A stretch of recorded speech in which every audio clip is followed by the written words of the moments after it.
Ministeri ziri puisa ku isi zose ziba ziri mu mudamu akomeye. Ubye uwo mukozi w'Imana afise umugore akomeye cyane gose amushigikira muri vision.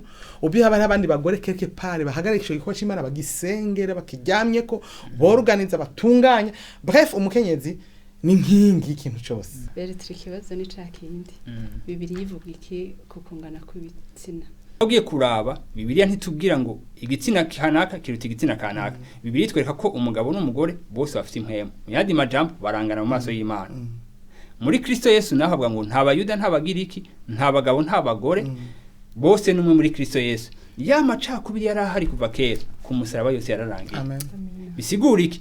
Abadamu bose bari ku isi mu maso y'Imana bafise agaciro muri Kristo Yesu. Umudamu ni ishugwe n'uburyo ni kiremwe Imana yaremye kiri merveilleuse et glorieuse. Ni sinzi ngeno bikubwira. Hanyuma atuma ibintu byose bigira uburyohe bikaba bishajije mu rubanza ariko arategura urubanza no mu bintu vya business ukagena mu magazine ugasanga hari umugore umva wogura nuko batora ko abadamu ari cyaremwe kidasanzwe hano ku isi.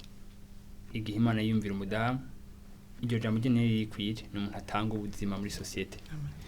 N'umuntu afite icyo no kwita leadership d'influence.